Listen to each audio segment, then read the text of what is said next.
በእግዚአብሔር ፊት እየቆመ ከእግዚአብሔር ቃልን ተቀብሎ ለነቢያት የሚያደርሰው ገብርኤል የተባለው ራሱ መንፈስ ቅዱስ እንደሆነ ማስረጃ ልስጠት። ዋናው ሀሳቤ እሱ ላይ እና ላሳይህ። እሺ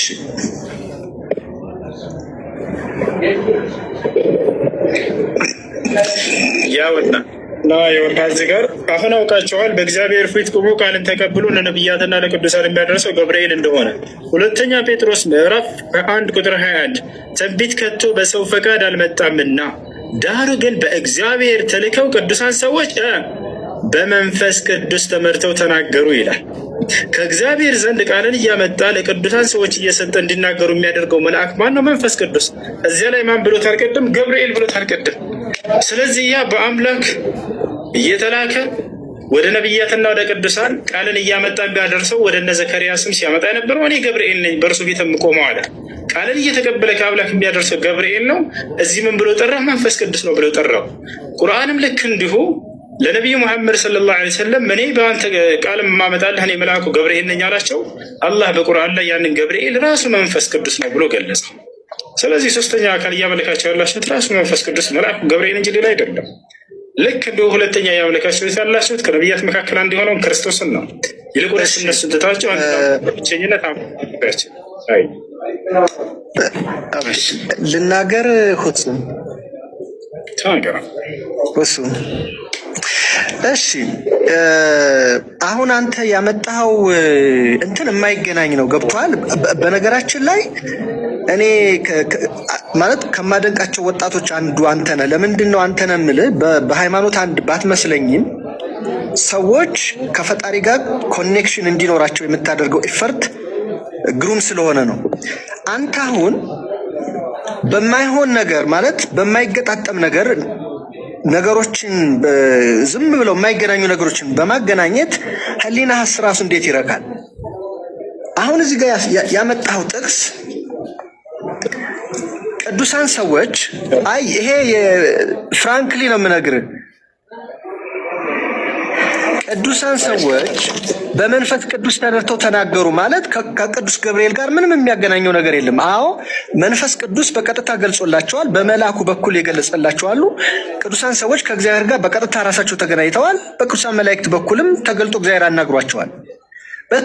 በቅዱሳን መላእክት በኩል እግዚአብሔር ሲያናግር ያ የተገለጠውን መልአክ ግን መንፈስ ቅዱስ ነው ብሎ ኢንተርፕሬት ማድረግ ኩቺዝ እስከ መቼ ነው ራሳችን ልናታልል የምንችለው? እና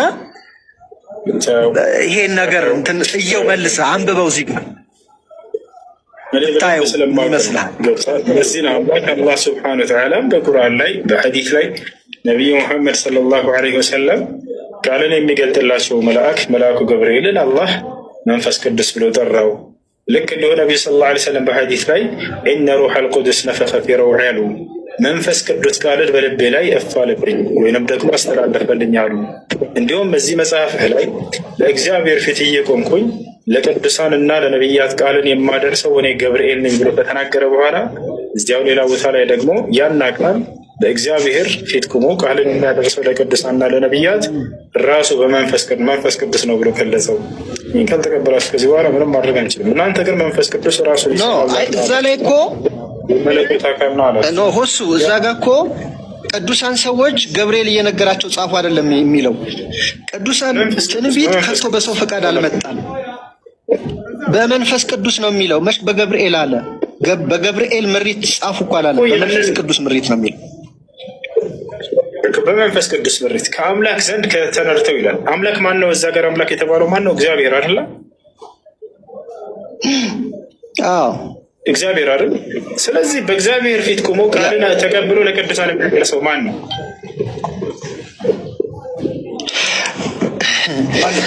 እዚህ ጋር እኮ ነው አሁን ልዩነት የመጣው። እሱ እንየው ያልኩኝ አሁን እመናችንን ወደሚል ሳይሆን የምንገባው ለመረዳት ጥያቄውን መለስ ጊዜ ለማሳደር በአምላክ ፊት ቆሞ ቃልን የሚያደርሰው አንድ ብቸኛ አካል እንደሆነ መጽሐፍ ቅዱስ ይናገራል። ማን ነው ያ አካል? ይሄ ፕሬሚስ፣ ይሄ ድምዳሜ ትክክል አይደለም። እሱ ትክክል አይደለም። ይሄ ድምዳሜ እኮ ነው የምልህ። ጥያቄውን መልሰሽ ማን ነው ከአምላክ ፊት ቆሞ ቃልን እየተቀበለ ለቅዱሳንና ለነቢያት የሚያደርሰው ማን ነው? ይኸውልህ አሁን ክሊር የሆነውን የክርስትና አስተምህሮና ፋክቱን የምነግርህ ቅዱሳን ሰዎች ከእግዚአብሔር ጋር አዳምጠኝ። ቅዱሳን ሰዎች ከእግዚአብሔር ጋር በቀጥታ ተገናኝተዋል። ቀጥታ እግዚአብሔርን አግኝተውታል። በመልአክ በኩል ደግሞ አግኝቷቸዋል እግዚአብሔር አምላክ። ለምሳሌ ሙሴ በቀጥታ ከእግዚአብሔር ጋር ይነጋገር ነበር። መንፈስ ቅዱስ ምንድን ነው? መንፈስ ቅዱስማ እግዚአብሔር ነው።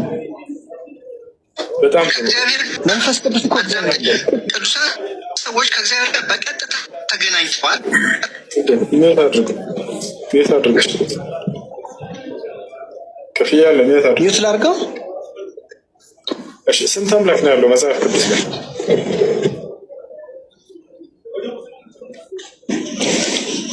አንድ አምላክ ነው ያለው እሱ። እሺ የአንድ አምላክ ማን ይባላል?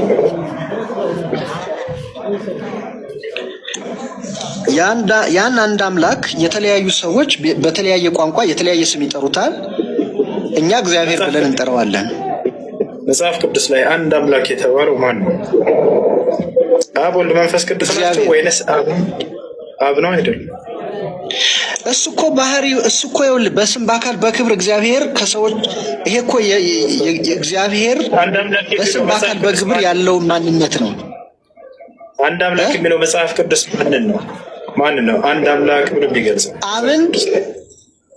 አብን ወልድንና መንፈስ ቅዱስን በአንድ ላይ ነው አንድ አምላክ ብሎ የሚገልጸው። ግን ሊትራሊ ሲጻፍ አንዳንዴ አብን አምላክ ወልድንም አምላክ መንፈስ አብ ወልድ መንፈስ ቅዱስ አንድ አምላክ ተብሎ የተገለጸበትን ማስረጃ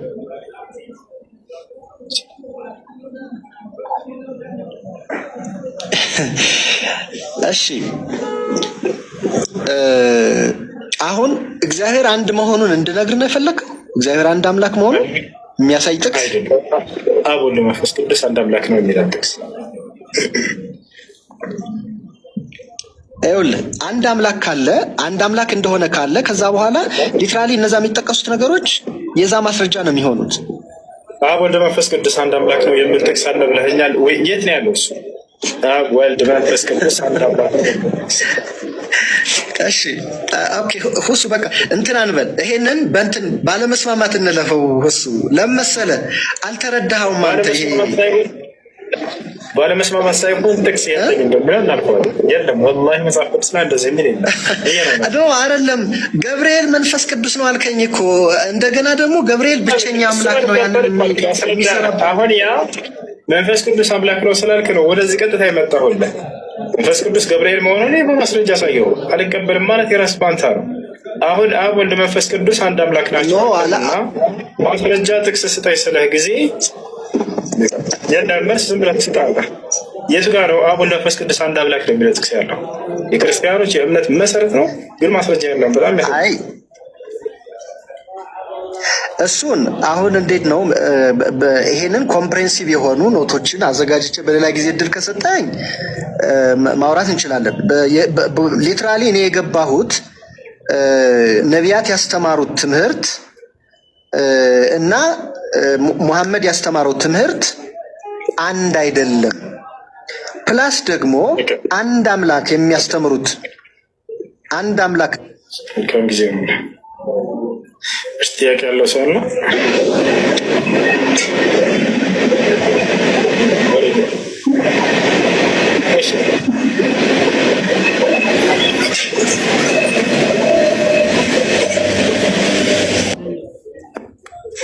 እሺ ጥያቄ ያለው ሰው ነው።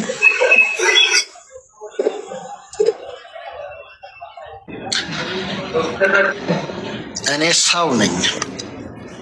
ሰው ነህ። አላህ ምንድን ነው ከተባለ ምንነቱ መለኮት ነው። በዚህ በምንነቱ በመለኮትነቱ ብቸኛ ነው፣ አንድ ነው።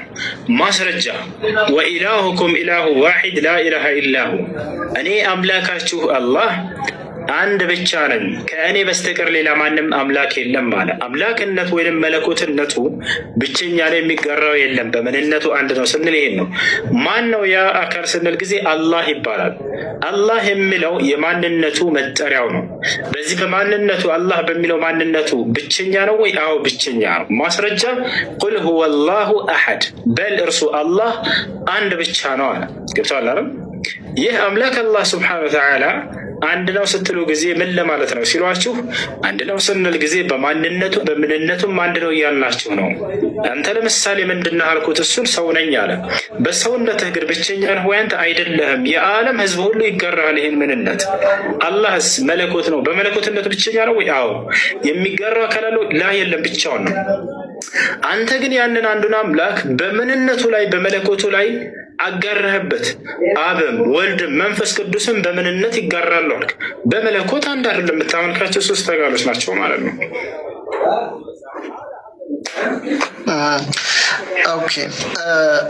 ኦኬ እሺ፣ ይሄንን በእንትን እንለፈው።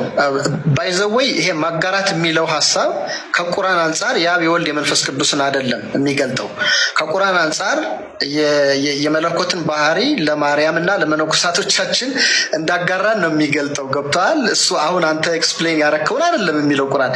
ኤኒዌይስ ግን እሺ እንለፈው፣ እሱን እንለፍና ይሄኛውን ጥያቄ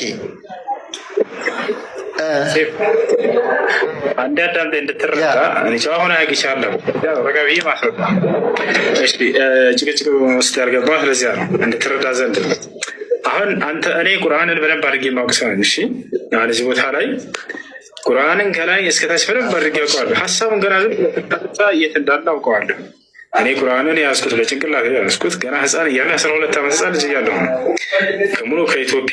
በሙሉ ከኢትዮጵያ ተወዳድሬ አንደኛ ወጥቼበታለሁ። ኢትዮጵያንም ወክዬ ዓለም አቀፍ ውድድር አድርጌበታለሁ።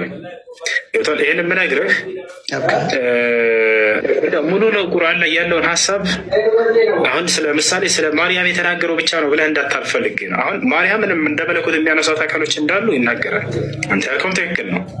ነገር ግን የክርስቶስንም አምላክነት አንስተው ስህተት ላይ የወደቁ ሰዎች እንዳሉ እናንተንም ደግሞ ያነሳቸዋል አላህ በቁርአን ላይ። የት እንደሚገኝ እነዚህ ልንገርህ። በሱረቱል ማኢዳ የመጨረሻው ገጽ ላይ አንተ ያነሳውን ሀሳብ ያነሳል። ምን ይላል ስለ አላህ ስብሐነሁ ወተዓላ ወኢዝ ቃለ አላሁ ያ ዒሳ ብነ መርየም አአንተ ቁልተ ሊናስ ኢተኺዙኒ ወኡሚየ ኢላሀይን ሚን ዱኒላህ ቃለ ሱብሓነከ ማ የኩኑ ሊ አን አቁለ ማ ለይሰ ሊ ቢሐቅ ኢን ኩንቱ ቁልቱሁ ፈቀድ ዐሊምተህ ተዕለሙ ማ ፊ ነፍሲ ወላ አዕለሙ ማ ፊ ነፍሲክ ኢነከ አንተ ዐላሙል ጉዩብ ማ ቁልቱ ለሁም ኢላ ማ አመርተኒ ቢሂ አን ያዕቡዱላህ ረቢ ወረበኩም ወኩንቱ ዐለይሂም ሸሂደን ማ ዱምቱ ፊሂም ፈለማ ተወፈይተኒ ኩንተ አንተ ረቂበ ዐለይሂም ወአንተ ዐላ ኩሊ ሸይኢን ሸሂድ ይላል። እዚህ ቦታ ላይ የሚያነሳው አንተ እንዳልከው አምላክን አንዱን አምላክ እንዲሁም ደግሞ ክርስቶስንም ጭምር እንዲሁም ደግሞ ማርያምን አምላክ አድርገው ስለያዙ ሰዎች የሚያወራ ነው። ገብተዋል አይደል? ያ ነው። በሌላ ቦታ ላይ አላህ ስብሐነሁ ወተዓላ ደግሞ አብን ወልድን መንፈስ ቅዱስን አምላክ አድርገው ስላነሱ አካሎች በሱረቱ ኒሳ የመጨረሻው ገጽ ላይ ይናገራል። እነዚያንም አምላክ አላህ እያነሳ አንዱ አምላክ ያሁን ነው።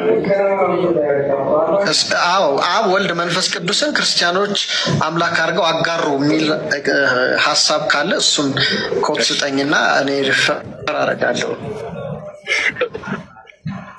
በጣም ጥሩ። እሺ አራተኛው ምዕራፍ 4 ቁጥር 171 ላይ 171 እና 172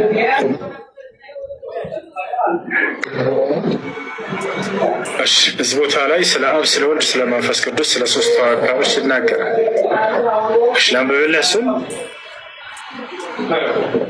እስኪ እንደዚህ ስፔሲፊካሊ በደንብ እንዲገልጡ ያለበት ቦታ ያልታዘብኩም ካለ ለመማር ዝግጁ ነው። ይቀጥል።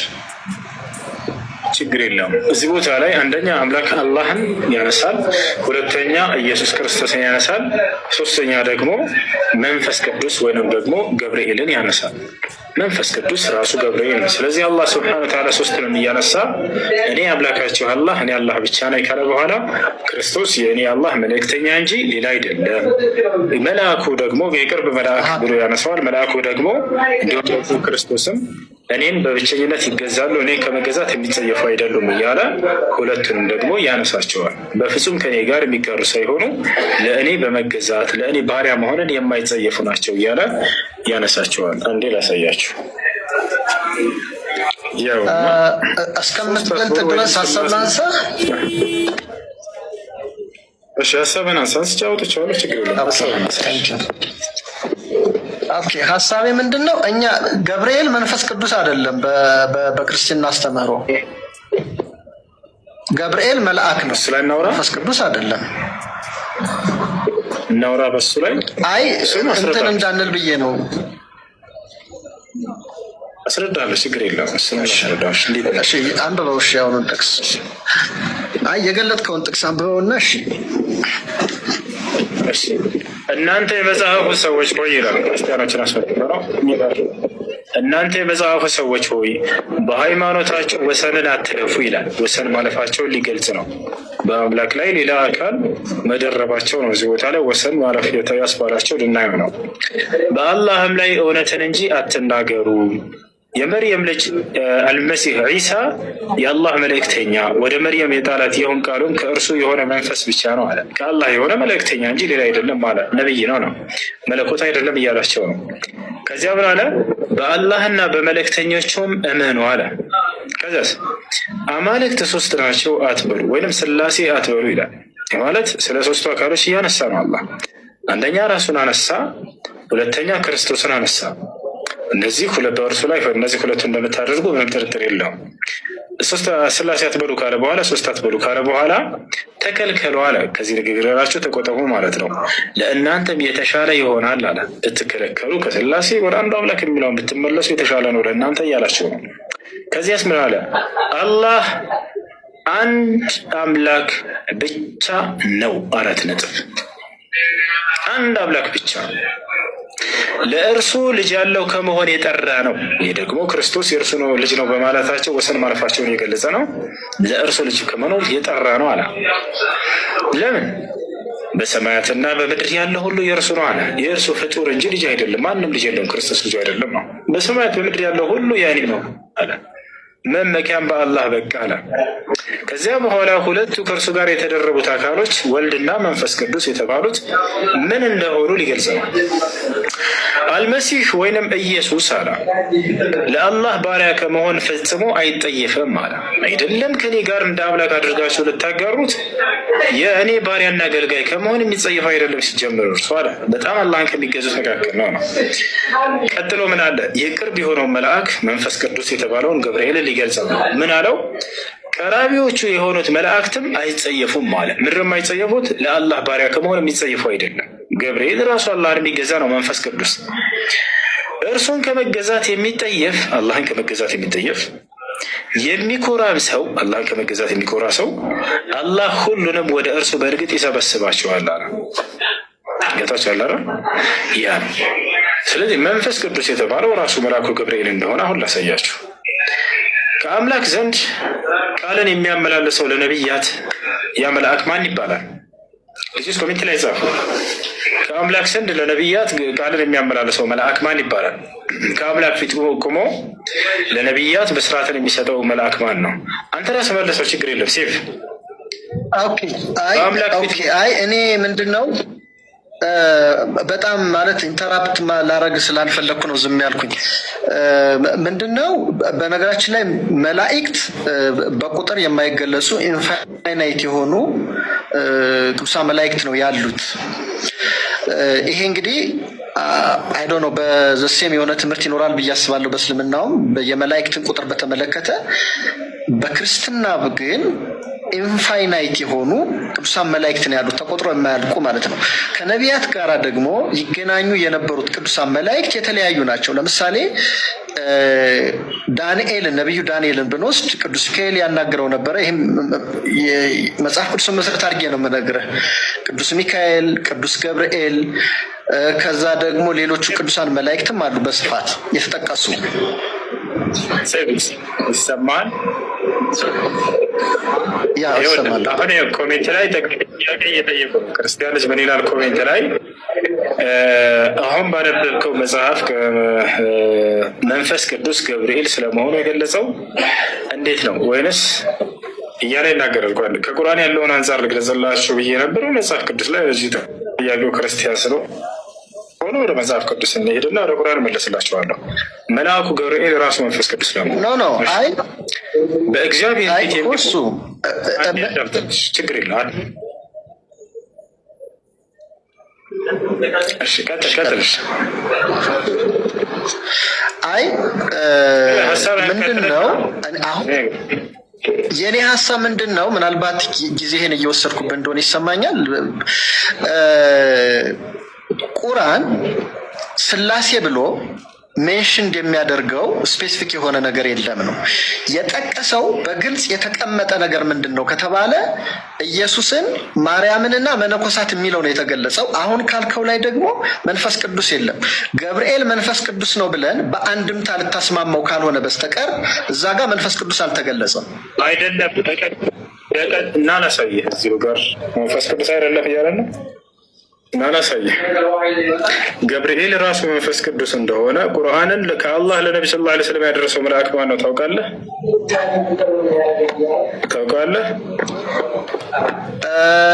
እንግዲህ አኮርዲንግ ቱ እስልምና ጅብሪል እንደሆነ ነው ቁርአን ላይ ያልከን። እሱ ላይ መንፈስ ቅዱስ መሆኑን የገለጠበት የለም ገብርኤል እያልከን ነበር አይደለ? ኖ ገብርኤል መልአክ ነው መንፈስ ቅዱስ አይደለም ነው። ይሰማል ሁሱ ይሰማል ወይ? እኔ ይሰማኛል። አይሰማም?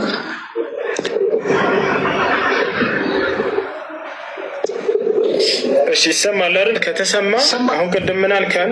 እሱ በቁርአን ላይ መንፈስ ቅዱስ ገብርኤል እንደሆነ የተገለጠበት ቦታ የለም ብለሃል አይደለ?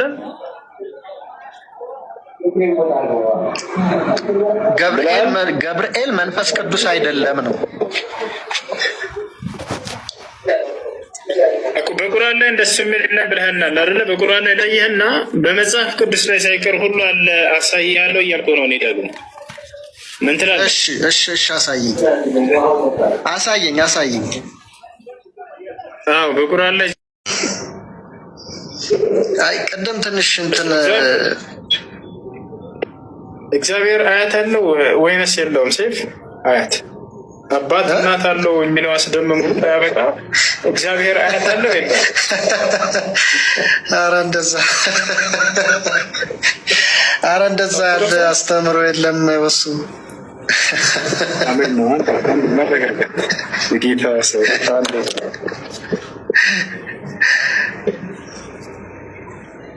እግዚአብሔር አያት የለውም አይደለ? አያት የለውም። እግዚአብሔር አያት የለውም። ባይዘወይ እቺ ምን ትላለህ? አንብባት እስኪ እቺን አንብባት። ምን ትላለህ? አንብባት።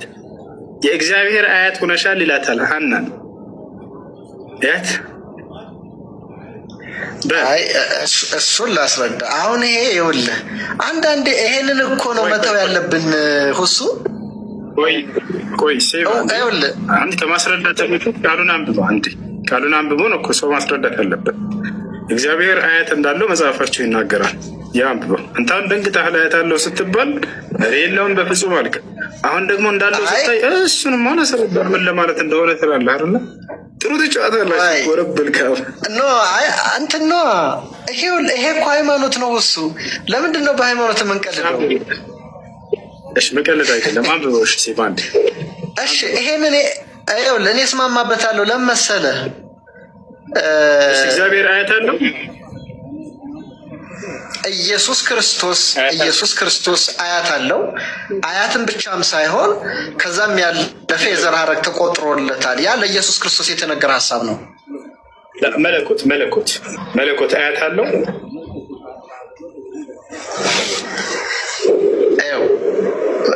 ይሄንን ነው እሱን ነው አሁን አያት የተሰኘው በስጋ ክርስቶስ በስጋ ተወልዷል፣ ተገልጧል።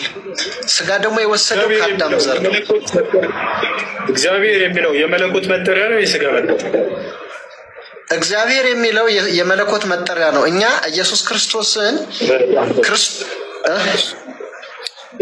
እግዚአብሔር የሚለው የመለኮት መጠሪያ ከሆነ መለኮት አያት አለው ማለት ነው። ምክንያቱም የእግዚአብሔር አያት ነች ነው የሚለው። እሱ እንደዛ ለምን ተባለች ነው እኮ። ለምን እንደተባለች ልንገርህ። እግዚአብሔር ቃሉ ላይ ነው። እግዚአብሔር የሚለው የስጋ መጠሪያ ላይ የመለኮት መጠሪያ ስለ የመለኮት መጠሪያ ነው አልክ። ስለዚህ እየተናገረ ያለው መጽሐፉ የእግዚአብሔር አያት ነች ነው ያለው። እግዚአብሔር ደግሞ የመለኮት መጠሪያ ነው። እግዚአብሔር የሚለው ደግሞ የአብ የወልድ የመንፈስ ቅዱስ መጠሪያ ነው አይደለ? የሶስታቸውም መጠሪያ ነው አይደለ? ስለዚህ ለአብም ለወልድም ለመንፈስም ለእግዚአብሔር አያት ነች ማለት ነው። አምላክ በክርስትና አባት አለው እናት አለው የሚለው አስደንቆና አስደንቆ ሳያበቃ አያት አለው ብሎ እናረፋውን ደግሞ እንትን ነዋ። ይኸው አሁን ይሄ ማለት ነው። ይሄ ባይዘወይ አሁን ይሄንን በማለትህ እኔን አጠቅመኝም። አሁን ለምሳሌ አንተ እኔን ለመጥቀም ወይ እዚህ ያለ 1400 ሰው የተከታተለ ነው አይደል እንዴ? ይሄን በማለትህ የሚጠቀም ሰው የለም። ገብቶሃል? ይኸውልህ ወገናችን ሰማላ ድምጼ ምክሩን ተውና እባክህ ምክሩን ተውና አሁን እንደተን እዚህ ቦታ ላይ ምን ትላለህ አንተ ነው አያት አለ የሚለው ነው። ዮኒ አሁን ትቀበላለህ? አሁን ዮኒ አለ ለምሳሌ በጣም ጨዋል ነው። ዮኒ ላስረዳህ። ሰላም ነው? እንዴት ነው ዮኒ? ሰላም ነው? እንዴት ነው? አለን አማን ነው አለን። እንዴት ነው? እሺ እግዚአብሔር አያት አለ የሚለው ነው። ዮኒ ትቀበላለህ? አሁን እግዚአብሔር አያት አለ ያ በጨረሻ አልቀበልም። ትክክለኛ እምነት ይሄ ነው። ምክንያቱም እግዚአብሔር የሚለው የመለኮት መጠሪያ ከሆነ የመለኮት መገለጫ እስከሆነ ድረስ መለኮት ደግሞ አያት ሊኖረው አይችልም አይደል? ምክንያቱም እሱ መስማት ነው። ልጅ ጓድ ጥያቄን ጠየቀው፣ እሱን ደግሞ ስማው። ለምሳሌ በማርያም ዘር ይችላል። በማርያም ዘር ለምሳሌ እና ትንሽ ላውራ። እሺ አሁን ምንድነው በተለይ የሙስሊም ወንድሞቻችን አንድ ነገር መረዳት ያለባቸው ኢየሱስ ክርስቶስ ወይም አምላክ ተወለደ ስንል በስጋ በሰው መገለጡን ለማመልከት እንጂ ከመጀመሪያው አምላክ በመወለድ ኤግዚስት አረገ እያልን አይደለም። የአምላክ ኤግዚስተንስ በመወለድ የመጣ አይደለም። እኛ ተወለደ ምንል ኢየሱስ ክርስቶስ በስጋ ነው የተወለደው ነው። ኢየሱስ ክርስቶስ የምንለው ይሄ ክርስቶስ ትምህርት ነው እየተናገርክ ያለው ወይንስ ከራስህ ነው ከቤተ ክርስቲያን ነው? ያው ክርስቶስ ያስተማረው ሐዋርያት የሰበኩት ትምህርት ነው። አዎ በጣም ጥሩ። ኢየሱስ ክርስቶስ እኔ በስጋ የተገለጥኩኝ አምላክ ነኝ ብሏል። በተደጋጋሚ አስተምሯል። ክርስቶስ በስጋ እንደመጣ አንድ ጥቅስ እኔ በስጋ የተገለጥኩኝ አምላክ ነኝ ያለበትን አንድ ጥቅስ መጽሐፍ ቅዱስ ላይ ክርስቶስ በስጋ ለመገለጡ አንድ ጥቅስ አይደለም፣ ብዙ ጥቅስ ማቅረብ ይቻላል። በስጋ እንደመጣ እኔ በስጋ እንደመጣ ከአንተ በላይ አምናለሁ። እሱ ሳይሆን አሁን ጥያቄያችን እኔ በስጋ የተገለጥኩኝ አምላክ ነኝ ያለበትን አምላክ ጌታ አምላክ መሆኑን ላውጣልህ። እንድዜም በስጋ ደግሞ መገለጡን አልጠየኩም። እኔ በስጋ የተገለጥኩኝ አምላክ ነኝ ያለበት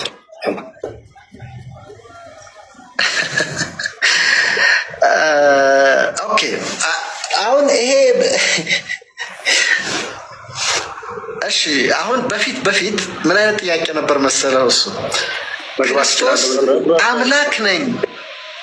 አምላክ ነኝ ያለበትን አምጣ፣ ጌታ ነኝ ያለበትን አምጣ የሚል ጥያቄዎች ነበሩ።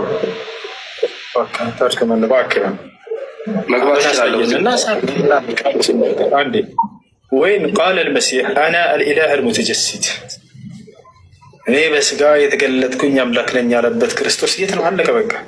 በስጋ የተገለጠ አምላክ ነው አላቸው። እሺ የቱ ጋር ያለ ዮኒ? አቤት እሱ ዮኒ አለ። ይህን መመለስ ትችላለህ? አንተ ጥያቄ እኮ የማይለውን ነገር እኮ ነው የምትናገረው። ለምሳሌ ብዙ ነገሮች መልስ የሌለውን ጥያቄ ነው የምጠይቃቸው፣ ግን የምጠይቀው ከራሳቸው ከራሴ አይደለም። ያላለውን አልን ማለት እኮ ከባድ እኮ ነው።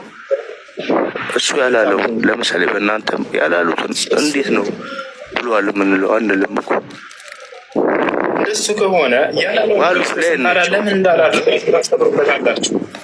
ክርስቶስ ያላለውን ቃል ነው የሚያስተምሩት። ወረከል ካዕባ እንዳለ የምጠይቃቸው ጥያቄዎች አንዲት ቦታ ክርስቶስ አላስተማራቸውም።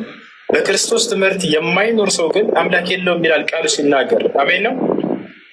ስለዚህ ክርስቶስ አላስተማረውም ይሄን ትምህርት ብላችሁ አስቡ። በክርስቶስ ትምህርት አይደለም እየኖራችሁ ያላችሁት፣ ከክርስቶስ ትምህርት አስወጥተዋቸዋል። ወንዶቻችን ጥያቄ ያለ ወይም በዚህ ላይ ፈልቃለ ይቀጥል። እኔ እግዚአብሔር ነኝ ብሎ አይናገርም እኮ ዓለምን እንትን ብየዋለሁ ምን ብየዋለሁ ምናምን ብሎ በምክንያት ይነግርሃል እንጂ እኔ ብቻዬን ነኝ አይፈጠርም እኮ። ይሄን አምጣልኝ ብትል ከየትም አይመጣም። በእናንተም በኩል እስቲ ተሰጠኝ ይላሉ።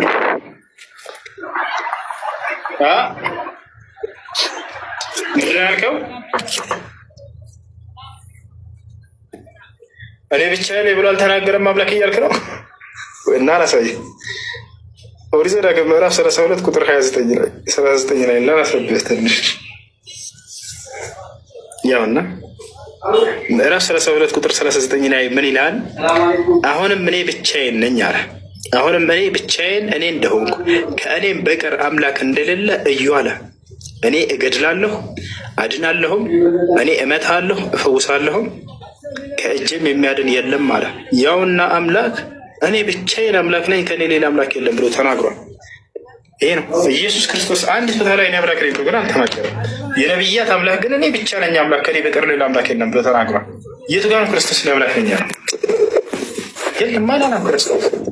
ክርስቶስ አምላክ ነኝ ሳይላቸው ነው አስገድዳቸው እያመለካችሁት ያላቸው። ይመሰክሩለታል። እሱ እኮ ማን ትሉኛላችሁ ይላል እኮ።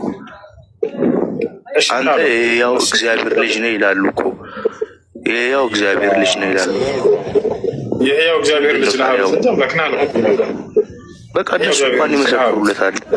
ማን ትሉኛላችሁ እያለ ይጠይቃል። ልክ ነህ አንተ ደምና ስጋ አልነገረህም ይላሉ። ፈጣሪ ነግሮህ ነው ብሎ ነው የሚያስቡት።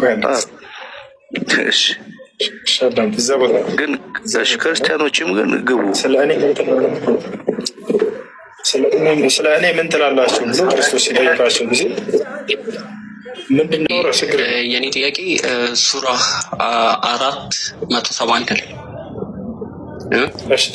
እሺ የኔ ጥያቄ ሱራ 471 ላይ ነው።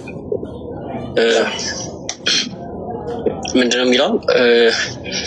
the Messiah Jesus the son of Mary was only a messenger of Allah and his word which he directed to Mary and spirit from him ነው የሚለው እና ምንድነው የሚለው? ጂሰስን እዚህ ላይ እዚህኛው ስራ ላይ እንደ አላህ ወርድ እና እንደ ስፒሪት አድርጎ ሪፕሬዘንት ያደረገበት ፖይንት ነው እና አሁን የኔ ጥያቄ የአላህ ወርድ ይሄ ዲቤት ሳይሆን የኔ ጥያቄ የአላህ ወርድ ወይም የአላህ ቃል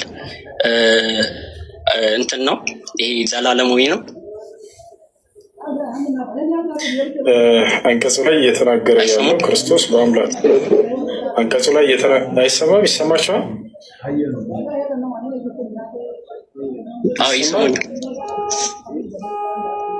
አንቀጹ ላይ እየተናገረ ያለው ክርስቶስ በአምላክ ቃል መገኘት ነው። በአምላክ ቃል ሆን በሚለው ቃል መገኘትን እየተናገረ ነው።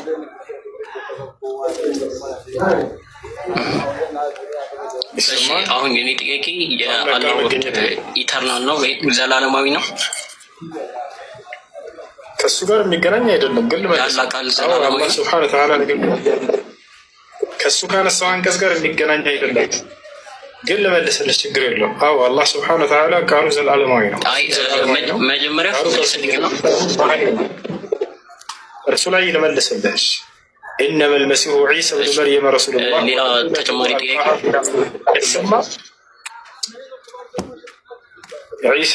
ስለ ዒሳ በአላህ ቃል መገኘትን እየተናገረ ነው። አላህ ፍጥረታትን ሆን በሚለው ቃሉ ሰማይ ምድር እንዳስገኘ ዒሳንም ሆን በሚለው ቃሉ እንዳስገኘው እየተናገረ ነው። ከእርሱ ባለፈው ምዕራፍ ላይ ሱራ አሊ ዕምራን ላይ ማርያም እና ገብርኤል አውርተውበታል። እሱ እኔ ልጅ እንደምትወልድ ሲነግራት ጊዜ ወንድ አልነካኝ ሲሆን እንዴት ለእኔ ልጅ ሊኖረኝ ይችላል ስትለው ሁን በሚለው ቃሉ አላህ ያስገኘዋል ልጅ ብሏታል። አላህ አንድን ነገር መፍጠር በሻ ጊዜ ሁን ይለዋል፣ ወዲያውም ይሆናል አብሽሪ አላት። አያ ስለዚህ እርሱ አንቀጽ ከእርሱ በፊት በነበረ ባለው ምዕራፍ ሱራ አልዕምራን በሶስተኛው ምዕራፍ ይተረጎማል። እዚያው ላይ ገብርኤልን መጥቶ በስርዓት ነገራት። ክርስቶስ የሚባል ልጅ ትወልጃለሽ ነው ሲላት አና የኮኑ ሊ ወለድን ወለም የምሰስኒ በሸር አለችው። ወንድ ያለመካይ ትሆን ለእኔ እንዴት ልጅ ይኖረኛል ስትል ቃለ ከዛሊከ ላሁ የኽልቁ ማ የሻ አላህ ያሻውን ፍጥረት ልክ እንዲሁ በዚሁ መንገድ ይፈጥራል አላት። ኢዛ ቀዳ አምረን ፈኢነማ የቁሉ ለሁ ኩን ፈየኩን አላህ አንድን ነገር መፍጠር በሻ ጊዜ ሁን ይለዋል፣ እርሱ ወዲያውም ይሆናል አላት። ስለዚህ ሁን በሚለው በአላህ ቃል የተገኘ ነው መስሎ ማለት ነው። አይ እሺ ግን እዚህ ጋር ስንሄድ ከሱ ቀጥሎ ምን ይላል? የአላህ መንፈስ ነው ወይም ስፒሪት ፍሮም ሂም ነው የሚለው አይደለ? እሷ ጋር ስንሄድ አዳም ሲፈጠር ምን ብሎታል? አላህ የህይወትን እስትንፋስ ወይም ስፒሪቱን ወደ አዳም ምን አለ? ተነፈሰበት አይደለ? ከዛ በኋላ ምን ሆነ? አዳም ሰው ሆነ አይደለ? ታምነዋለህ እሱ? እሺ እና እዚህ ጋር ያለ እዚህኛው ቨርስ ላይ ምን ይላል? ከአላህ የመጣ ስፒሪት ነው ይላል ወይም መንፈስ ነው ይላል። እዚህ ጋር እዛው ሱራ 471 ላይ ከማን የመጣ መንፈስ? ከአላህ የመጣ መንፈስ ነው ይላል። ስለዚህ የማለት እኮ ኢየሱስ ክርስቶስም ምን እያለው ነው? የአላህ ስፒሪት ነው እያለ። ስለዚህ ይህንን ደግሞ ፕሩቭ የሚያደርግልን ኢየሱስ ክርስቶስ ተአምራትን ይሰራ ነበረ። ከሱም አንዱ እዛው ቁርአን ላይ ሜንሽን የተደረገው እርግብ በክሌ ሰርቶ ምን ያደርጋል? እፍ ሲልበት ምን ይሆናል? እንዳዳምጥ እሱን አንቀጽ መጀመሪያ ከአላህ የሆነ መንፈስ ነው የሚለው ነው። እኛ ክርስቶስ ከአላህ የሆነ መንፈስ ነው ብለን እናምናለን። ግን ያ ማለት ከአላህ ሲባል ጊዜ ባለቤትነትን ለመግለጽ ነው። ከአላህ ሲባል ለምሳሌ በሰማይ በምድር ያለውን ፍጥረት ሁሉ ከእኔ ሲሆኑ ፈጠርኩላችሁ ይላል። ከእኔ ተብለዋል በሰማይ በምድር ያለ ፍጥረት ሁሉ። አዳምንም ልክ እንዲሁ አላህ ከመንፈሴ ብሎ ገልጾታል። ክርስቶስንም ከእኔ በሆነ መንፈስ አለው። አዳምን አላህ ሲናገር በሱረቱል ሂጅር 2ኛው ገጽ ላይ ፈኢዛ ሰወይቱሁ ወነፈኽቱ ፊህ ሚን ሩሒ ፈቀዑ ለሁ ሳጂዲን አላቸው ለመላእክቶች። መላእክቶች ሆኑ አዳምን ፍጥረቱን ባስተካከልኩት ጊዜና ከመንፈሴ እፍ ባልኩበት ጊዜ ይላል። ክርስቶስንም ከእኔ በሆነ መንፈስ ተብሎ ተገለጸ። አዳምንም ከእኔ በሆነ መንፈስ ተብሎ ተገለጸ።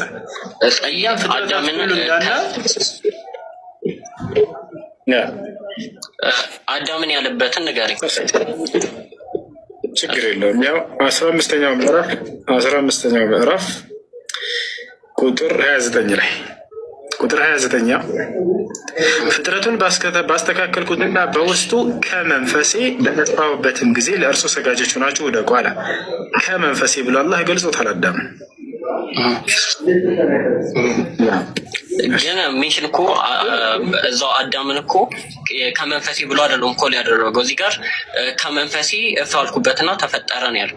እዚህኛው ላይ ግን እዚህኛው ሱራ ላይ የሚለው ግን ስፒሪት ፍሮም ሂም ነው የእሱ መንፈስ ነው ብሎ ነው የገለጸው እንጂ ከመንፈሴ እንደዚህ ያደረገው ከመንፈሴ እንደዚህ ሆነ ነገር አላለም።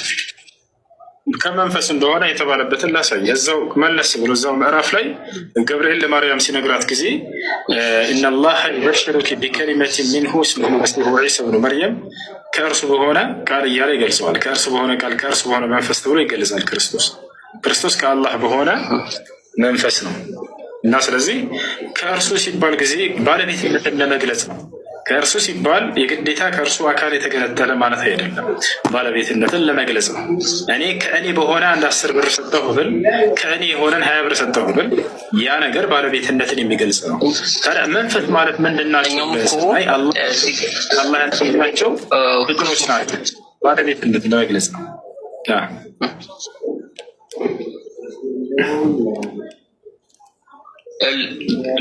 ሌላ ፍጥረት ልስጥህ ከአላህ የሆነ የተባለ ተሰቢር እንላለን። በብሉይ ኪዳን አይ ካለ የሆነ ሳይሆን የአላህ ስፒሪት የሚል ነው የምፈልገው። የአላህ መንፈስ ተብሎ የተጠራ የአላህ መንፈስ ተብሎ የተጠራ ብቻ ነው የምፈልገው። ከመንፈስ ያለው እኮ አዳም ከማን ነው መንፈስነቱ? ከኔ መንፈስ አለው አዳም። እሱማ ሲፈጥረው ከክሌ አይደለም ከኔ መንፈስ አይደለም። ከዛ በኋላ ከመንፈሴ ብሎ አስጠጋው ወደ ራሱ አላህ። ሱራ 15-19 ምዕራፍ 14 ቁጥር ሱራ 15-19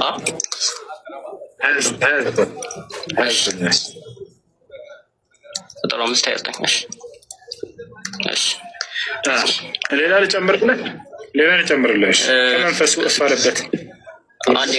ሌላ ቦታ ላይ ثم سواه ونفخ فيه من روحه ይላል።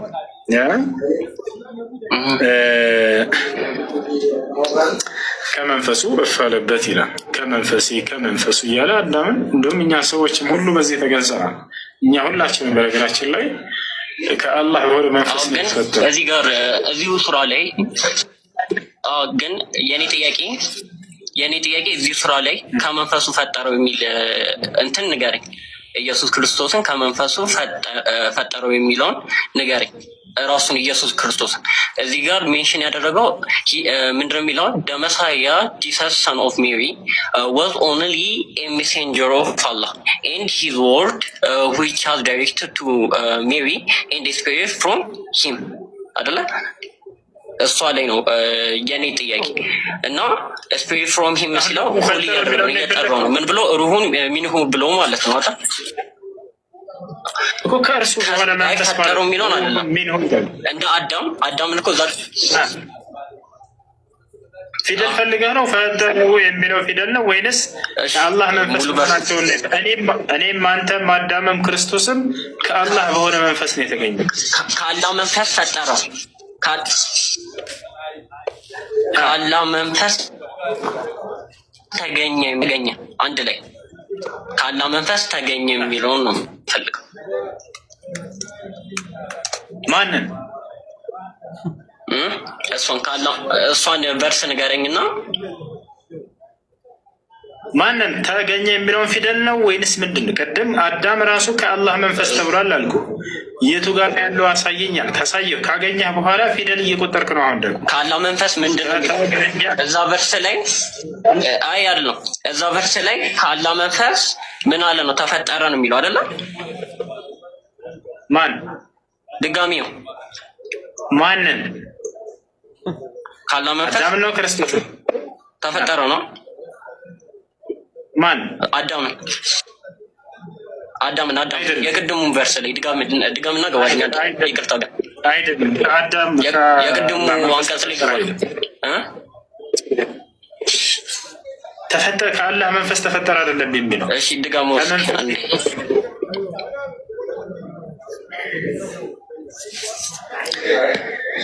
ፍጥረቱንም ባስተካከልኩት ጊዜና ከመንፈሴ በዘራሁበት ጊዜ ወይንም በፍ ባልኩበት ጊዜ ነው የሚለው ወገናችን። በላሳየሽ እሺ በዘራሁበት ጊዜ ምን ሆነ ነው የሚለው? ያው ነው ቁጥር 29 ፍጥረቱን ባስተካከልኩትና በውስጡ ከመንፈሴ በነፋሁበት ጊዜ ይላል። ከማን ነው ያ መንፈስ? ከአላህ ነው አይደል? ያ መንፈስ ያው ስለዚህ አዳምራጆች ሁናችሁ ወደ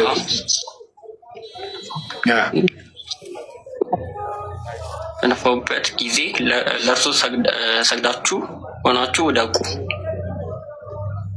እና መላእክቶቹን እንደዚህ ያላቸው አይደለም? ወደቁ ወደሱ። እና እስኪ እንደዚህ አይነት ተመሳሳይ ቨርስ ለኢየሱስ ክርስቶስ የተባለለት ነው።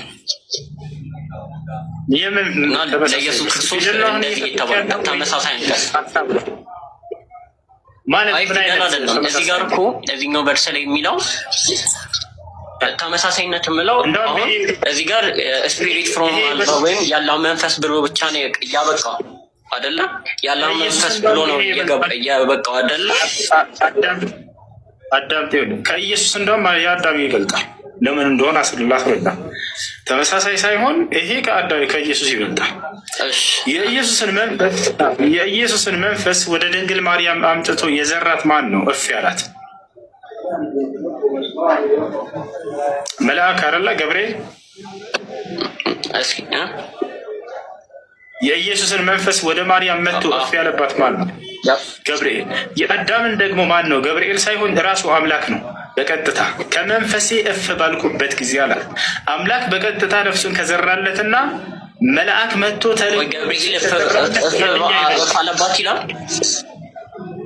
የትኛው ይበልጣል? አምላክ ራሱ በቀጥታ ነፍሱን ከዘራለትና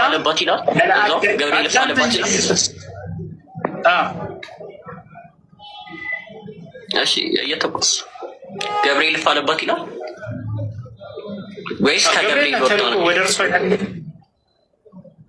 ገብርኤል ነው ተልኮ ወደ እርሷ ፈነፈኽና ፊህ ሚን ሩሒና እያለ አላህ ይናገራል። ጌታ ወረድክ በጌታ ስም። ስለዚህ ማን ይበልጣል በአፈጣጠር ከተባለ አዳም ይበልጣል። ለምን ከተባለ የመልአኩን ማን ነው የክርስቶስን ነፍስ ማን ነው ሄዶ የዘራው ከተባለ መልአኩ ገብርኤል ነው ከአላህ ዘንድ ተልኮ። የአዳምን ግን መልአክ ሳይሆን አላህ በቀጥታ ነው። አላህ በቀጥታ ነፍስን ከዘራለትና መልአክ ተልኮ ነፍስን ከዘራለት የቱ ይበልጣል ከተባለ አምላክ የዘራለት ይበልጣል። እናበላልጥ ከተባለ ማለት ነው። አንድ ሜት አድርጉ አንድ እስኪጨርስ።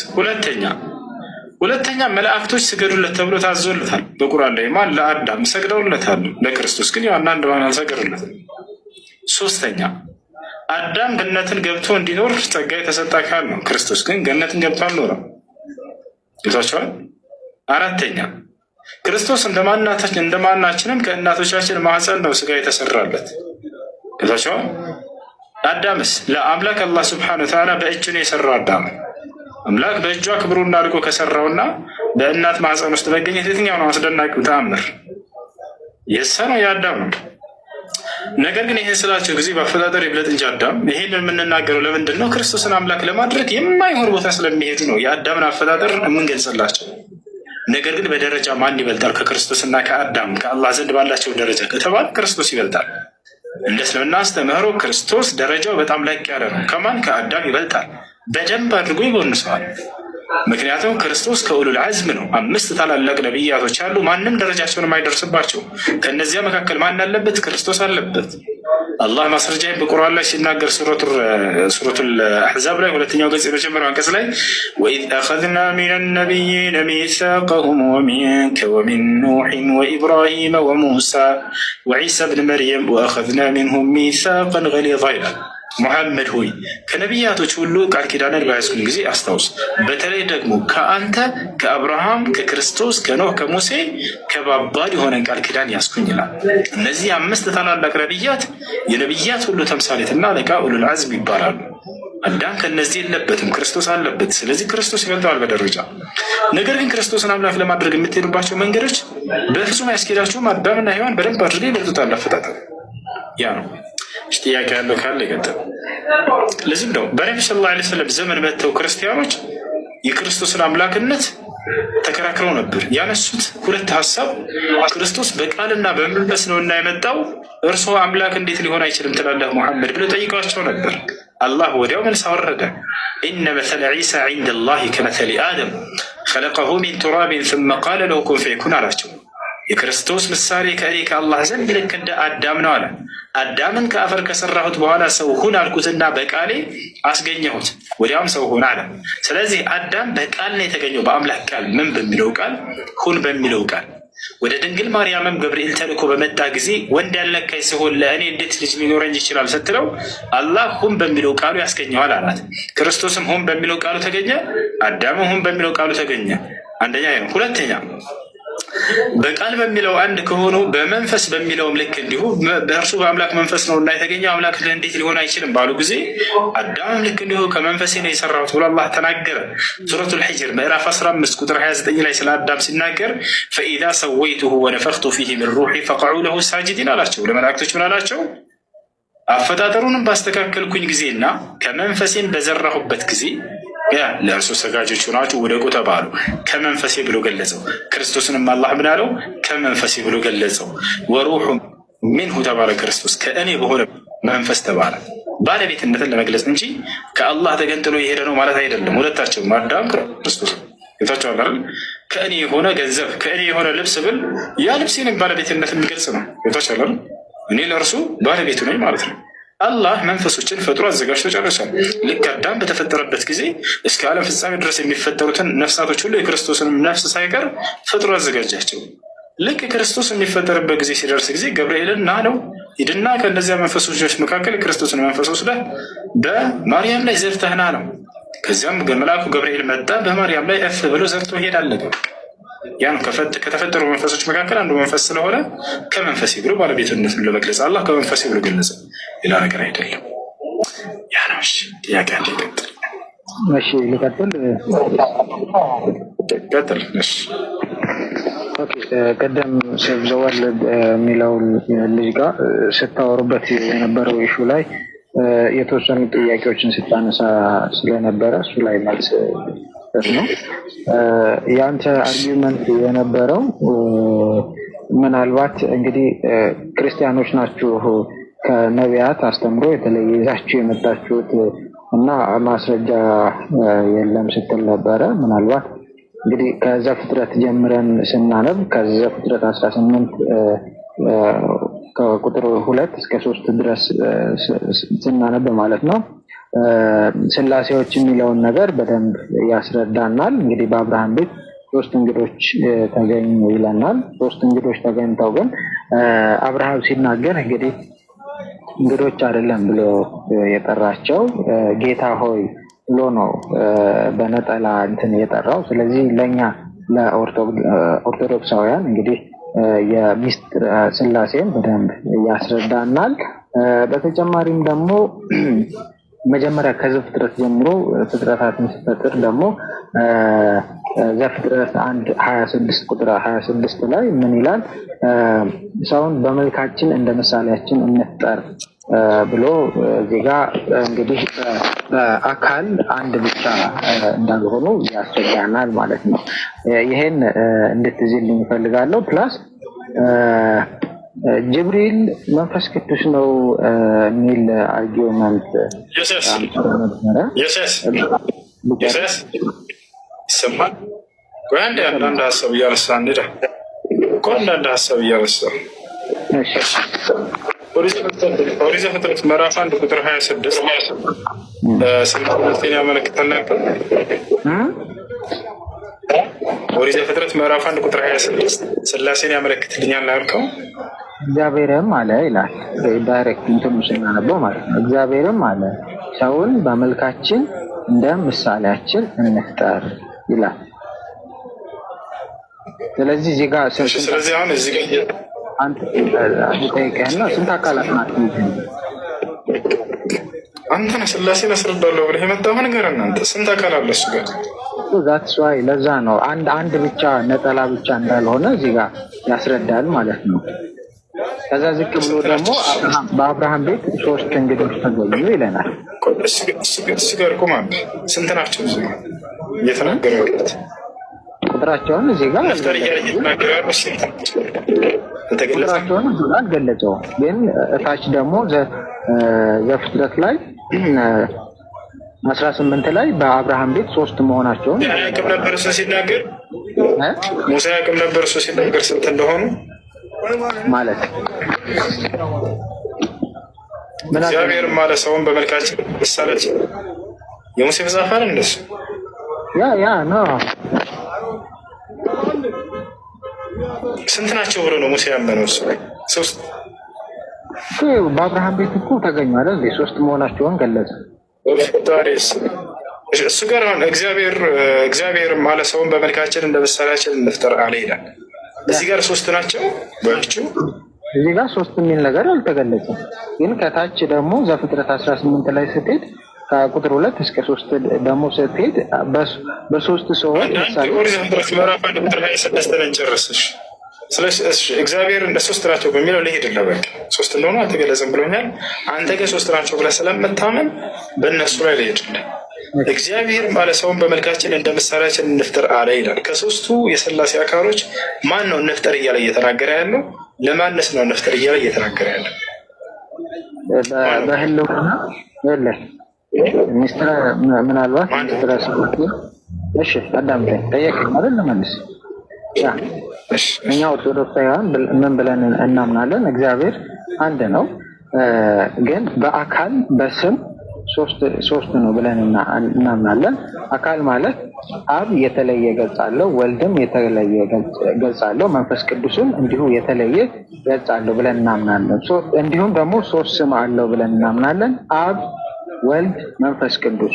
እኒህም ደግሞ የተለያየ ግብር አላቸው። አብ ወላዲ ነው፣ ወልድ ተወላዲ ነው፣ መንፈስ ቅዱስ ደግሞ ሰራጺ ነው ብለን እናምናለን። ግን በስልጣን ይሄን ዓለም በመፍጠር ይሄን ዓለም በማሳለፍ እግዚአብሔር አንድ ነው ብለን እናምናለን። እግዚአብሔር ደግሞ መንፈስ ነው። ስለዚህ ለእግዚአብሔር አካል ምንድን ነው? በእኛ አስተሳሰብ እንደምናስበው ይሄ አካል እጅ ምናምን ወሰን የሚባል ነገር ለእኛ አምላክ እንደናንተ የሚገለጽለት አምላክ አይደለም።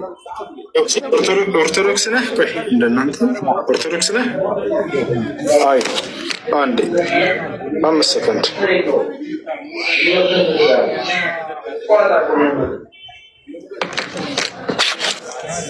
እንደናንተ አካል ምናምን እጅ ምናምን አንልም። በአዳም ላይ ያለው መልክ ሁሉ በአብና በወልድም በመንፈስ ቅዱስም አለ። ራስም ቢሆን ገጽም ቢሆን ጆሮዎችና ዓይኖችም ቢሆኑ አፍንጫና ከንፈርም ቢሆን እጆችና እግሮች ቢሆኑም ለአብና ለወልድ ለመንፈስ ቅዱስ ሙሉ አካል አላቸው። ሃይማኖታቸው የጸና የቀና